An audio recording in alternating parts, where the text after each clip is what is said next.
not as much back and forth, and that Yeah. I would say has probably halved the delivery time from start to finish. Crazy. We're still putting the same amount of hours into delivering the product, but there's not the waiting in between at these different checkpoints as we're going back and forth and clarifying and waiting for things and whatnot. So what we've tried to do through that process is limit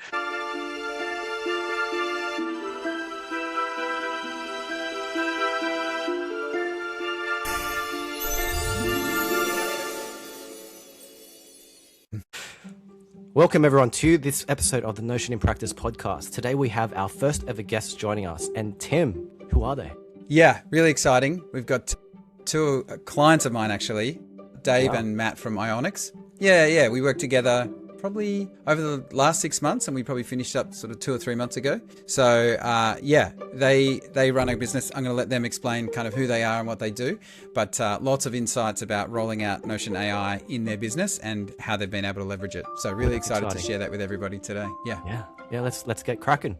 Okay, well, Dave and Matt, thank you so much for coming. It's good to see you guys. Welcome. I thought we might start with you just introducing yourselves and giving us a little bit of the backstory, particularly about how you discovered Notion. Yeah, who's going to hit up first? All right, I'll hit up and then pass over to Matty, who's kind of the lead in. He's kind of the top end on the back end in the sense of Ionix Digital. We more call ourselves digital partners than a digital agency. We're a little bit different. I'm the creative director, which means I oversee kind of the production team. I call us a delivery team. I kind of coined that term just because we deliver the products that obviously sales sell. So yeah, we kind of work arm in arm in that sense, working capability statements and websites and branding and all that kind of business. So we're similar to an agency, but different in that sense. And we work very heavily with the client on the top end, which Maddie will work to. And that's kind of where we came to Notion. We used Monday.com. That kind of outpriced us as more than we needed, and because it's an incredible platform, but it was just more than we needed. And then Reich we moved to as well. Never heard of that before, but it worked well. Once again, more than we needed. And then we kind of came across Notion and saw how much AI we could use in that for using the breadth and width of everything that Matty and his team use, and all their transcripts mostly, which we'll talk about in a minute. So they do hours and hours of talks with the clients. We needed a way to use that because in our side, we deliver it. We don't discover. So we are just about getting the product done as quick as possible for the clients. That is where we heavily rely on, those transcripts, because those chats have already happened. We don't have them again and again. So that's where we kind of work arm in arm, and that's where Notion has come into its own, for us. And it's been incredible today, not breaking it a little bit, as I've talked to you about, Tim, and reeled you in once or twice to try and fix my breaks. But so far it's gone well. But that's kind of a quick snapshot on my end. Awesome. And from my perspective, I sit managing the sales team here at Ionix Digital. So we basically talk a lot extensively to clients, primarily in construction, infrastructure, oil and gas, mining, rail, these kind of sectors, as well as consulting and architects and, all the industry that goes into sort of building and creating either new greenfields projects. We're talking about, cross river rail, inland rail projects, new mine sites, new building and construction projects, all the way through to the refurbishment and the maintenance work that goes into a lot of these resource sector and operations. So the clientele that we talk to is very time poor, right? They've got a lot of really good information, and what a lot of them will say to us is, get me in a room with someone and I'll 100% close the deal, right? I'll be able to communicate in a way that is going to get me across the line with a purchase order in my bank and ready to deliver that work. The challenge that these guys have is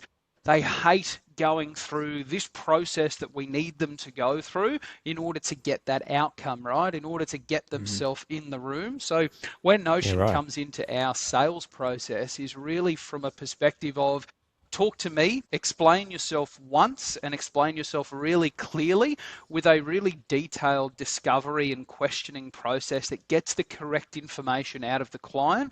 So we can then put together a strategy and a proposal for you that is going to match the outcome that you're looking to achieve.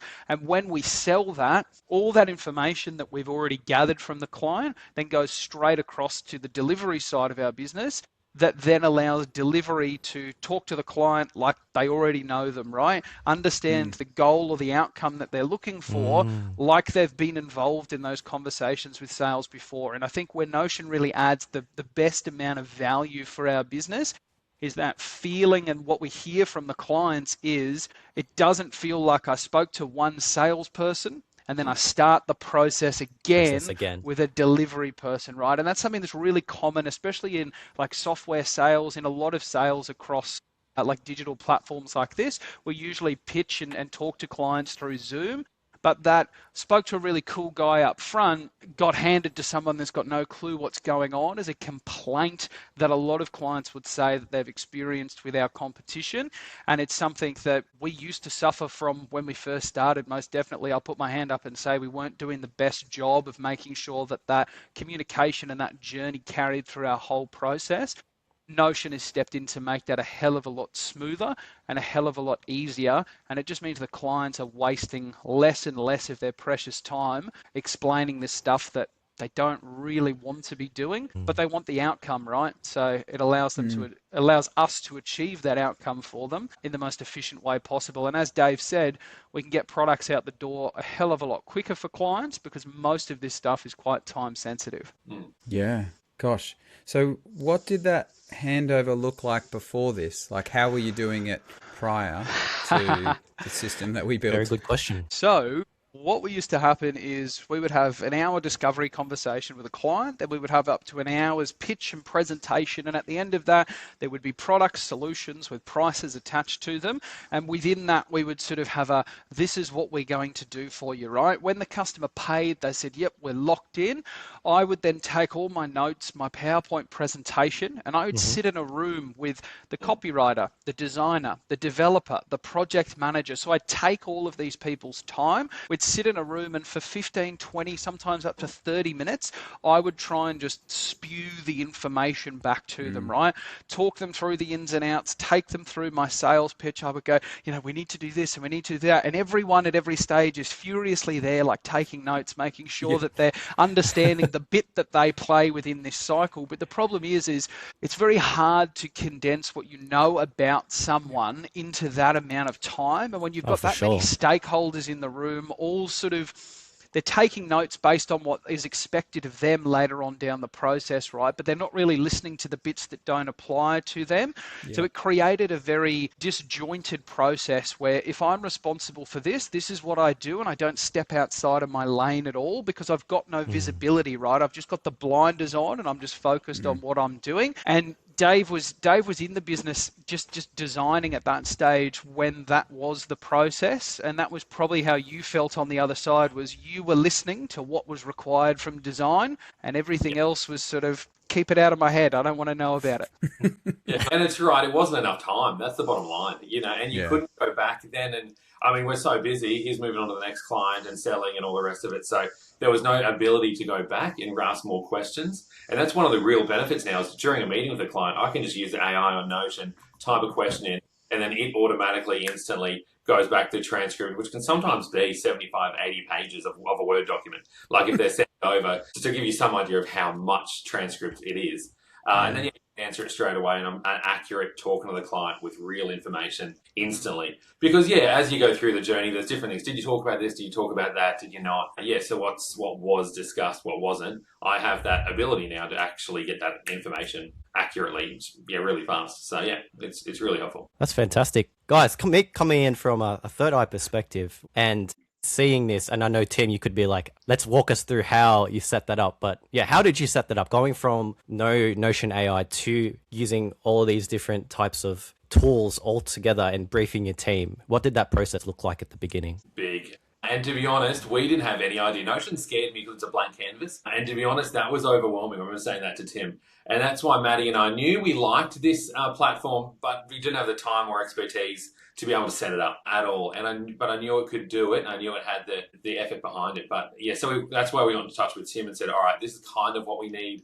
He kind of helped us envision what we're looking for. I didn't really know about the AI then, if I'm honest. I just thought it was a CEO kind of base. We're looking for someone to have sales and delivery on the one platform we've never had before. Mm-hmm. So that's really helpful when we see what stage the client's in before selling, and then once they're sold and the stage they're in there.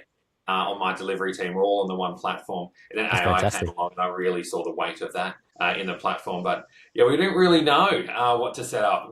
Notion is incredible, but it's a blank canvas and that can be overwhelming because then you can go in any direction. Yeah. all that we knew, because we're in the business of selling software. So the other side of our business, we obviously sell and implement software solutions. So we really see the value of having an implementation specialist who really knows the software, who really can understand our business, our brand, our client base, and the outcome that we're looking to achieve. And we knew that that would be able to sort of take us to that next level if it was implemented right. We actually sought out a number of different Notion implementation specialists, and I'm pretty critical of people when it comes to a poor sales process. And there was a lot of people in this space who came at this with a very sort of know-it-all attitude, right? I know your business. I know what you're trying to achieve. You must listen and follow me. And I think the difference between Tim's approach through this process and what I really liked was, I know nothing. You tell me everything about your problems and your challenges, which is exactly the same way that we sell. And then I'll come back to you and let you know this is what we can do, because we didn't know the outcome. We didn't even know what it could do or what it could achieve. All we knew was our frustration and our challenges. And the other implementation consultants, which I find crazy, because if you're going to be good at implementation, you need to understand the problem the client's trying to solve. Of course. They would jump straight to solution before understanding the problem. And yeah, that was what caused a lot of frustration from me. People would email us being like, hey, just wanted to know how you went with our quote or whatever. And I'd just email them back and be like, look, your sales process is terrible. I'll never work with you. Like, it's just like, you don't understand us and I don't trust you, basically. Which, yeah, I found really interesting through that. But the implementation side of things from sales was relatively easy, because all the stuff that Notion now does for us, we were doing across Word documents and Excel spreadsheets and HubSpots and emails and all this other stuff. So now we've just given it a place, but it all sort of existed before. We just weren't really weaponizing it to actually create any sort of efficiency. Have you found now, this is one of the things that I'm just loving about this setup. The piece before, you're saying you have those handover meetings and there's this moment in time that doesn't last for very long. And we probably could have been recording them before, but we weren't really. Like, that just wasn't part of how it's done. But now you can have this. So the conversation still happens in a form, right? You're not sitting in the room together, but like all the information is brought into that one place and you can clarify things. But all the while the AI is collecting context about that. And then at any point you can sort of pop your head in on that conversation, as it were, and talk to the AI about it and understand some of the kind of extra breadth to what was going on that you just, you could never rewind time and go back to that room and ask another question that you should have asked at the time. Have you found that? Has that been the sort of a big shift for you? Yeah, 100%. Because being able to now, there's things the client says they did say, or we want to get content accurate, obviously what they do accurate as well. And so, yeah, all of these kind of bits and pieces we can reference on that transcript, which is just incredible. Never really had that before, because even Matty did his very best, but I mean, there's only so much he can remember too, but certainly now it's actually what the words that were said or this was said, and it's all there. And I can say to the client, yeah, you're looking for this kind of website. This is the kind of website we've created, all the way back. And there's the kind of things that Matty may not have mentioned even, because back in the day in the previous format. But now we can get really articulate and correct emails, and it can really talk to the client and really articulate, probably better than I can say as well, because it's obviously got the Gemini and Chatty and all that built in. And we're all using it for how we write emails and all the rest of it. It can do the same, so it really does present us really better as well. So the professionalism of the agency, I would say, has been improved across the board, because it's got all those tools built in, as well as being able to reference the transcripts. And yeah, it's been heavily used across every touch point with our client journey. Yeah, 100%. Yeah. And realistically, if you're relying on a salesperson's notes to deliver a quality product to a client, your business is in a dangerous place that is opening yourself up to a hell of a lot of complaints. And no, you did this wrong, you missed this, you didn't do that. And then from my perspective, it comes back on me, because I was the source of truth, right? And if my notes weren't correct, then we were delivering the wrong thing and then people were getting upset. We've, I would say, significantly reduced our rewrites, our edits, I've got a problem with this, you didn't do this right, and so on, purely based on the fact that the facts are all there and they're really easily accessible and digestible when it comes to either content design or development in our delivery side of our business. And that's been solved purely based off Notion. Yeah. The quality goes up, which, to be honest, is not what I was thinking about when we first started, having these opportunities. I didn't guess that the quality of everything would go up and the consistency, because you can build a workflow with AI and say, always kind of do it this way. It means like consistently every job repeatably you are kind of following this process exactly, whereas humans don't really do that, right? You sort of almost follow the process and you change it slightly, but now it's like the quality and the consistency of the outputs is much higher than it was when I was doing it all by hand. Yeah. 100%. And this is the other thing, that throughout that sales process and that sales journey, we know what the client should have. We know what their ideal customer is looking for. We know the points that they should be hitting. We've actually built an AI tool that actually assesses their current collateral and their current presentation and their current assets, and then comes back and picks holes in it and says, well, it doesn't have this and it's not doing this very well, and so on and so on. And we can go through and basically say, hey, look, objectively, this is best practice and this is where we're falling short of that best practice. And then we can also make sure that that's integrated through the delivery of what we're going to provide is based on our own tool, based on what decision makers tell us they look for. We know that you're hitting all of those key points and it is now repeatable. It's now consistent, which is really important for us. Yeah, that's great. One thing that might be useful is the last episode, Jerwin and I were talking about this concept of sort of a playbook, which Notion doesn't really have a frame for it, so I've just been calling them that, but where you detail a set of instructions that you want the AI to follow. So more than just like an individual prompt, but it can be like pages long, where you say, look back over all the transcripts and put together a document for the delivery team that looks like this. And I've been finding that I'm creating a lot of those. Like I'll come out of an early discovery call and I'll say, all right, spin up sort of version 1 of the scope doc and version 1 of the proposal and version 1 of these things. And then they sit as extra context on the job so that next time I come and talk to the AI, I just say, look at the scope doc and the proposal and whatever that we've worked on previously, and then can continue the conversation. And those playbooks then become a resource that anyone on the team can use. They just sort of reference them as like hey, they talk to their little nosy in the corner and say, use that playbook. Have you guys sort of explored any of that yet? Or are you doing it all kind of like just chatting away to it, individually? That's a good question. We kind of have repetitive emails and that kind of thing, because obviously it is a set process that we follow and a very structured kind of process to get things out the door as efficiently as possible.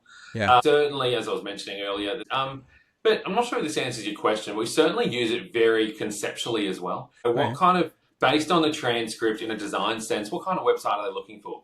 Is it kind of a modern one? Is it a corporate kind of one? So you kind of can talk to it abstract as well. And so that kind of helps. So using the transcript based off the chat, kind of what they said and how they said it. And it kind of helps us in the design kind of, world as well there. So, in our processes. So, but then also with the emails and also writing those, always referencing what they mentioned with Maddie in the process as well. So we kind of all wrote that in. I'm not sure that answers your question though, but yeah, that was just what I was thinking about. I just feel like it's all so new, right? We're all discovering, every day I feel like I sort of improve how I use it. And that's not like most tools. Most tools, you get them and you work out how they work and that's it, and you can only sort of level it up if the tool somehow improves or gets better. They bring out new features, but this thing, it seems like there's no ends to how we can just make sort of continual gains. So really interesting. That does give me a question, Dave, from your design perspective as a creative director. What has been the biggest, I guess, uplift or change since implementing Notion AI into your creative process? Like, how has it changed the way you sort of work? We used to do 3 or 4 rounds of content before we even got to design. For like what capability statements, take them for example. Now it's a lot more, I think was Maddie was saying, a lot more accurate and a lot more what they're looking for. So certainly we've got that down to a much more structured process we go through, which is straight to design. The content writer goes away and tell all the clients this after our discovery meeting, because we do a 20-minute one, a really short and sweet with the client. Because we don't need to do a long one. We're not discovering, we're just delivering the product. So, but it's good to actually touch base. And there is a few bits and pieces we pick up that might not have been on the transcript. Yeah, awesome. So it's good to do that. and to meet as well, have the personal kind of connection. But then, yeah, the copywriter goes away, writes the content, and then, yeah, she passes straight to the designers from there. And so we used to go 3 and 4 rounds in a Word doc, and then, and with the client back and forth, and then over to the design team. We've cut that all back to literally 2 steps from about 14 steps, I think, now. So it's been a huge efficiency improvement. And we're seeing, as Maddie was saying, a lot more issues really going through, I think, and a lot more inaccuracies, because we can reference that chat the whole time. And the copywriter, Natalie, does that heavily. So she's always referencing it and asking it questions and making sure, is this what they said? Is that not what they said? And then we can, without having to bother Matthew too much, because obviously he's moving on, but you know what I mean? He's doing his job. And he's busy. So then we've always got that reference point there as well. And so it's really streamlined our process a lot, because, they're very time sensitive. We get a lot of, we need this at the end of this week or next week. And by all means, I try and say yes as much as I can, as long as the team has the capacity to do it. I see Matty and his team always pop in the head of my office. Can we do it? Can we do this one? And I'm like, I try and say yes. So, we have the ability now to really be able to reference that transcript and really work a lot quicker and get a lot more accuracies there. So, it is really, really, really helpful. And it's changed the game, really. Yeah, for us. Putting you on the spot a bit, but do you reckon you've got any numbers about how quickly jobs are going through compared to what they were before? I've been thinking about this for myself, because I'm doing heaps more work than I could ever manage previously, but I don't have a measurement of it, but you might. Yeah, it's a good question, because certainly we're getting it through in days quicker, because it certainly still takes time to write the content, but certainly in the time frame of the lifetime of the product is a lot shorter. It used to go for months. We've got it now down to weeks, because we can reference that, and the client is more happier. It doesn't need to go many reviews. We've cut the reviews back. Because we hit the mark a lot quicker, I think. I think that's definitely the efficiency gain that I've seen from the sales side is not the fact that the production process takes any less time, but it is, there's no need to come back to the client and go back and forth as many times and check this and check that, because we've got a catalogue, a library of conversations, we've got a record of everything. There's not as much back and forth, and that I would say has probably halved the delivery time from start to finish. We're still putting the same amount of hours into delivering the product, but there's not the waiting in between at these different checkpoints as we're going back and forth and clarifying and waiting for things and whatnot. So what we've tried to do through that process is limit the amount of waiting time and make sure our productive time is a hell of a lot quicker, and that's probably the biggest efficiency gain that we've found. But the designers are still spending the same amount of time designing the document. The copywriters are still spending the same amount of time writing it. The document's still the same length, or the website's still the same size and whatnot. But I think the biggest efficiency advantage is just reducing the need to wait for the client's approval or wait for the client's information, because we've got a lot of things. If any of our clients are watching, you can speed up the process by making sure you have your images in order, because that's something unfortunately we can't generate for you. No. But if that's the only roadblock that we're waiting for, it's a hell of a lot easier to work with. Than a number of other factors that are coming in, because obviously getting the facts right is really important.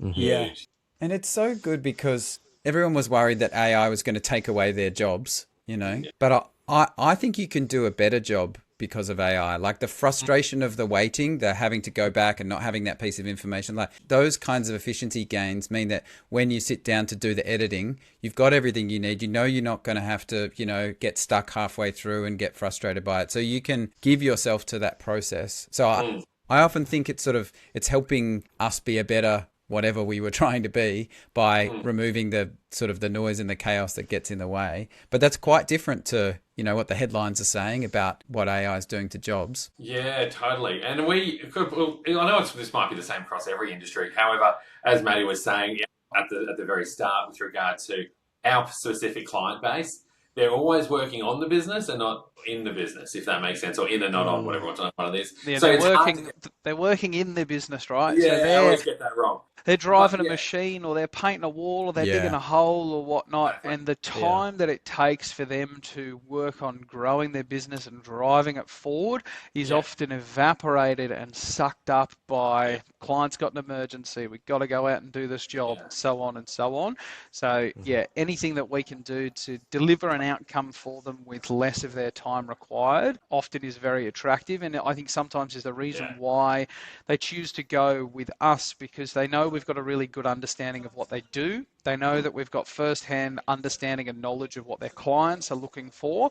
And they've got trust and confidence in our ability to be able to deliver what they need, and the asset that we build for them will deliver the outcome that they're looking for their business. Yeah.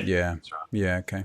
Yeah. One thing that just occurred to me that might be of like value that you hadn't thought of before is when you bring in new people, you're now, you know, inside your Notion world is building up this kind of wealth of insight about the clients, who they are, the problems they have, you know, I guess, Maddie, that process of getting people up to your standard of we know the clients this well, which is the hardest thing for so many businesses, right? It's like you bring someone new in and they've got the raw skills, but how do you help them get you and your clients and the way you like to do the work? But what I'm sort of realizing is you're building a knowledge base and a repository, and then the smarts for someone just to be able to talk to that. But you could say to the AI, okay, now looking at all these clients, you know what we do, write the onboarding materials, you know, for this person who's going to be in this role. That process continues to get better and richer the longer you do this, and the, you know, the more data it has access to. I did that yesterday, Tim. There you go. So Great minds. this week is obviously a quiet week. We're leading up into Christmas at the moment, so I haven't really got an awful lot of clients chomping at the bit to jump on the phone in the last week of trade in December. Yeah. So this week is going to be a training week, and exactly what you just described. I went through a couple of key points. I've listened back to conversations from some members of my team and found some gaps maybe in knowledge, saying things but not really knowing why we're saying things. Like, what is the motivation behind why we're asking that question, and what is the benefit or the outcome to the client that we're looking to try and identify and then be able to link back and relay back to them. So yeah, I did that yesterday. I said, look, here's some key points I want to work on from what you know about us, pulled together some training. It gave me about 14 slides of content to go through. So, Right. So you got next year which is sorted good. too then.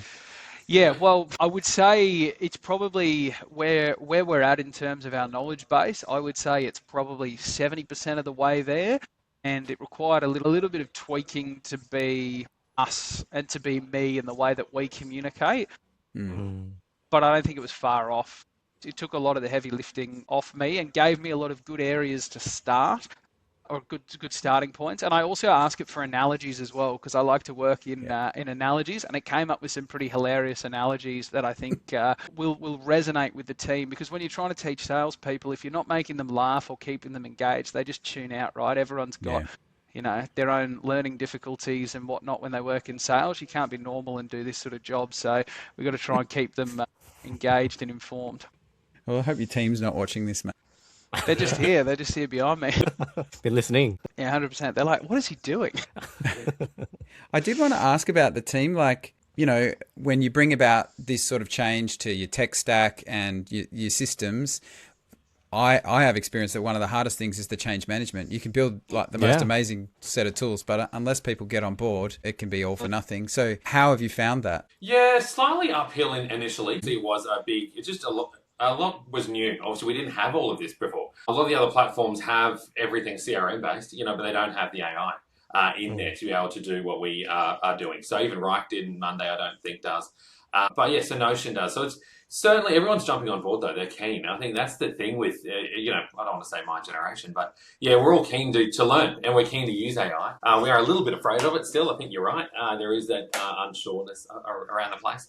But yeah, it was a bit of a learning curve at first. But because of what you set up for us, Tim, and I think through our discussions on how you got to know our problem, it really was to a degree similar to what we had previously, but just improved on. And so that made it a lot easier.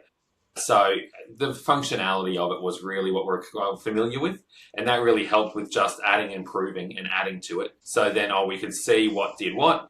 But then also be able to have more information from sales, easily digestible. At a glance kind of information is what I love. And so it's all these selections or drop downs or different properties have been really handy. that we can use. And then obviously the AI builds on that. And then, yeah, it's all a lot more helpful. And we create like a template page for each client. That's what we've done. So they're all on the same. They all look exactly the same, all look uniform. And then, yeah, we have kind of the AI that can reference the transcripts on there. Sales know how to use it. It begins in the sales process for whatever hits us, and it's the same, client page. Yeah, really helpful. Yeah, that we've got on there. And it's not too much of a lift, honestly. But yeah, just initially it was certainly a bit of a change management there for sure. So Dave's got a challenge though. All of his team are over the age of 40, so they really struggle with technology, whereas all my team are under 30. So I basically said to them, I said, this will take less of your time and give a better outcome to the client, and the change adoption was almost instant. So yeah, and I didn't really need to spend too much time showing them how to use it because it's quite intuitive as it is. Once we'd set up those dashboards to be really simple and really easy to follow, it's been really easy to implement in a team of young technology-focused salespeople. Yeah, for sure. So what's next then? Have you thought about this has come along and what's the next thing you're building? A few things. Yeah. Where do you go from here? It's a good question. Honestly, I think delving more deeper, if honestly. Obviously, there's deadlines. I want to get our process even more, structured. Essentially, if I promise something to a client in a call, I want to put a deadline on and see a calendar kind of view so I can see, all right, looking at our next few months, this is when this is due, and that's what I mentioned in the call. So it's a lot more at a glance kind of information. That's what I'm talking about. And so that's something I'm planning in January to do, to really use the information and take it to the next level. We're still learning. You're just teetering around. I don't want to break anything. So I'm still very careful. But yeah, that's kind of next for more of the Notion functionality than AI, so to speak, because we've kind of using that as much as we can, as far as I understand, to date. But yeah, next step is really how can we integrate it more heavily into the client journey, and that would help us, let it help us a lot more than it already is. Next year. So that's kind of my initial plan. Mm-hmm. Joe, and I'm thinking about custom agents, and I mean, you guys, they're only in the kind of press and promo at the moment. They're not officially released, but I've been getting a chance to play with them. And basically what it does is it takes the AI functionality that you can talk to at the moment and sort of manually interact with, but allows you to automate it. So they sort of live in your sidebar, and you build one and you give it access to certain things, and you give it a job, and you say, well, you get triggered when, this property changes from this to this, and then it just runs automatically. Or this email arrives, or this calendar entry gets booked, or, this Slack channel gets, so it'll connect with outside world tools as well as inside Notion ones. But I think that'll allow you, it's sort of good. I think that we have a bit of time in between getting our hands on the AI and getting our head around what it can do, and then automating it, because I think we would have made a real mess if we'd been given the automation tools right from the start. But I'm sure you guys will pick that up and run with it, and it'll, be another lift again. Yeah, 100%. I can see that providing a lot of help in the sales process, because obviously we're using sort of different pipelines based on where the client is. And once they get into each stage, there's tasks that need to happen so that we can go back to them and say, right, this is what we're going to do. Here's the thinking behind it. Here's the benefit to you. And then once they get to sold, then Dave's team picks it up and runs with it from there. But yeah, our people don't like doing manual tasks or manual admin or sitting around waiting. And when I say our people, I mean me. Sitting around waiting for it to do things, or clicking the button and waiting and waiting and waiting. Yeah, it gets me distracted. And I think early days, that's why I was breaking Notion as regularly as I was, is because I was just going click, click, click, click, click, generate, do it all. And yeah, I was probably asking a little bit too much of it, maybe. Yeah. Very cool. Well, thank you so much. It's so much insight in all those stories, even though we've worked together closely, that I wasn't aware of. I really appreciate you sharing it. Yeah. I do have one more question, probably from the audience, guys. Is if someone's going through the process of onboarding Notion into their organization, what would be your number one tip for them as they go through this process? Yeah. Question. Yeah, certainly being as open and transparent and as creative as you possibly can be, because you can do more than I ever thought possible on it. And that's why I was saying at the start, it kind of scared me because it's so white. It's a blank piece of paper, and so it's kind of overwhelming, but can be and a real challenge. But at the same time, then you can do so much.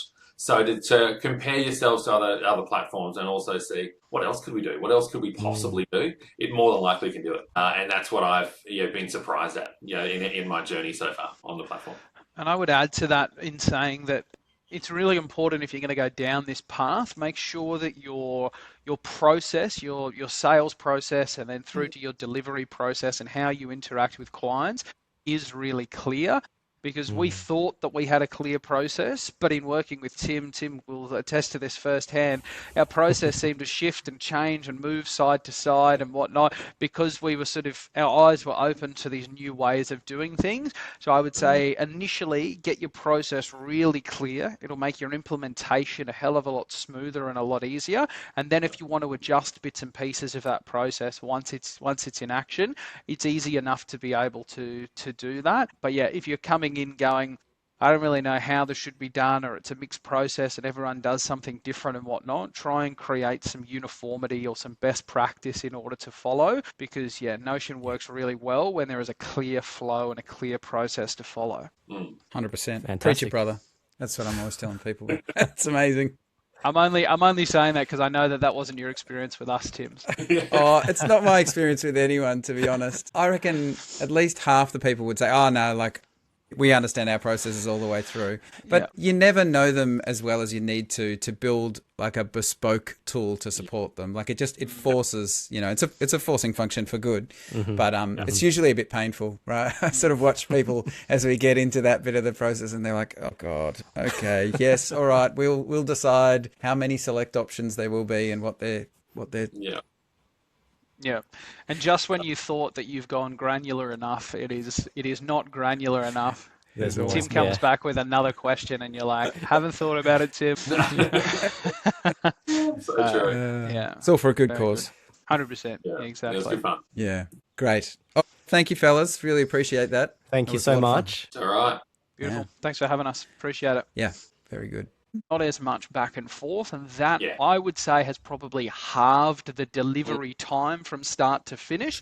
We're still putting the same amount of hours into delivering the product, but there's not the waiting in between at these different checkpoints as we're going back and forth and clarifying and waiting for things and whatnot. So what we've tried to do through that process is limit.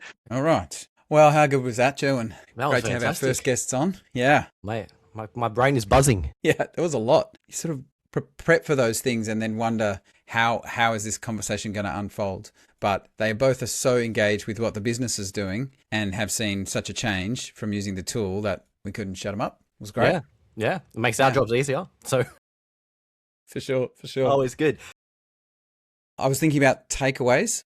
And, we promised listeners that every episode there's going to be kind of 3 key things. And it was hard to pick 3. From all of their learnings. But I think this like a really low-hanging fruit for most people is their experience of capturing the whole conversation and not just notes about it. I mean, it was sort of key to their process, but letting the AI reference the full transcript of a conversation rather than just relying on those kind of neat summaries, I think that's been a big advantage in their tool. And they talked a lot about being able to go back and gain insights from the full transcript. Yes, I was thinking about takeaways and we want to give people kind of 3 takeaways and there's so many lessons in amongst what they said. But I feel like the easiest one, sort of the low hanging fruit really is the idea of capturing the full transcript of calls and letting the AI access that. For them, it just seemed to have made an enormous difference, that the whole process of the handover meetings and essentially being able to freeze a point in time and go back and reference it because of the transcripts. Yeah. I don't think you realize how big an unlock that is for, teams who are trying to collaborate until you start doing it. But easily the first takeaway for me. Yeah, it's also very good to see that in practice because I've been seeing this myself as I sort of have, client calls or custom meetings or say our team meetings. And in order to share it with people that weren't able to attend that meeting, it takes a lot of that human bias in remembering, and it captures it so well. Like not just the words on the transcript, it actually captures the emotion behind a customer. Not saying it's 100% because there's ways, obviously, you have to interpret the data that the LLMs give you. But yeah, that was such a revolutionary takeaway. So good. And I think too, the fact that you can query that information and then turn it into something else. So a lot of clients will come to me and saying, oh, we want to build our company wiki or our internal knowledge base. Yes. But the old school way of doing that is like, you would like write down all the topics and then kind of give them out to the team and say, you need to write an SOP on this. And you just don't need to do that anymore because, with rich data like transcripts of calls, you can say, write us, the top 10 issues that our clients face and go over the last 100 meetings that we've had and bam, it'll do a better job than anyone else can do. So yeah, amazing. All right. Did you have a takeaway? Yeah, I guess when they said the thing where it reduces their rework, like they've gotten so much accuracy and context now, and so they can hand off information so quickly to the other team. And from a sales perspective also, it's like it takes away the sales bias. He doesn't have to remember what that customer is saying. Yeah. It's actually coming from the voice of the customer. That's been a very big key takeaway. Yeah, I wish I'd asked them, maybe it wouldn't work, but I wish I'd asked them if their clients had noticed about how much smoother that process had been. I mean, it's probably, they don't have the same customers, someone will come in and they'll do a website or a capability set, well, then they move on. So they probably can't compare, but you would imagine that the friction felt on the other side of that business of course, has been, and people will be kind of happier with the experience. Might be a good follow-up question. Sort of, how are they measuring customer success or sales or customer satisfaction before Notion AI? Oh, sorry, before not just Notion AI, but just before using Notion. And how is it now? Yeah. Yeah. Yeah, it'd be really interesting to know. We've got one more key takeaway. Do you have any more? One more. Well, I'm a bit biased because this is what I'm always asking people to do, understanding their process before they automate it. Yes. This one's not so related to AI, but the ramifications for AI are huge. The AI loves the structured information and it loves having it all sitting there and being told, this is what it is, and then it goes and does its thing. But you can't build those tools in Notion until you have enough of an understanding about how you work. And so yeah, a lot of the time people will come and they'll sort of be in chaos because they haven't actually thought through how they work. And so I feel like it's still the big prerequisite to getting the most out of AI, to getting the most out of these systems. So yeah, when Maddie started going ham on knowing your process before you automate it, I was like, oh yeah, that's right. But it is probably the hardest piece of work that you still have to do as a human to get this up and running. And because once you have that and it's so beneficial otherwise too, because the rest of the team then says, yes, we're all aligned. This is how we do it. So it's sort of operationally useful otherwise. But then you can do the automating and all the cool stuff. AI stuff over the top. Yeah. So that has to sneak in there as a takeaway for me. Yeah. No, I want everyone to own that one. I'll add my key principle is to always keep your process simple as you onboard these things. Map it all out. And then so when you build it, mate, it'll just flow through just like bread on butter. You can always make it more complicated later, and you will, right? Yeah. So simple at the start is good. Yeah. Nice. Cool. All right. Well, I think that's episode 3, right? That's a wrap. That's a wrap. That's our first guest, and we are so lucky. Tim, thank you for finding our first amazing guest. So good. Yeah. All right. Well, will people get this before Christmas? Probably not. What's the date today? No, it'd be we could just do one this week. Oh, sorry, one next week, and then one before the new year if you want to push it and be aggressive with it. But then we might run out of episodes to release. We might not record them fast enough. It'll probably be the first week of the new year, I think. So how do we wrap this then? Just thanks for joining us. Hope that was helpful. You're gonna say Happy New Year now. Yeah. Yeah, this is another avenue to think about is the timing of when we record versus release. Yeah. I mean, he referenced the fact that it was the last trading week of the year. That's fine. I reckon we just say thanks for coming. Do you want to do the outro this time? Because I did the outro last time. Did you? Yeah. Sure, I'll do it. Yeah, so thanks everyone for coming. That's a wrap for episode 3. Big thanks to Dave and Matt from Ionyx for joining us, and I hope you gained a lot out of that. We look forward to seeing you in the next episode. Done.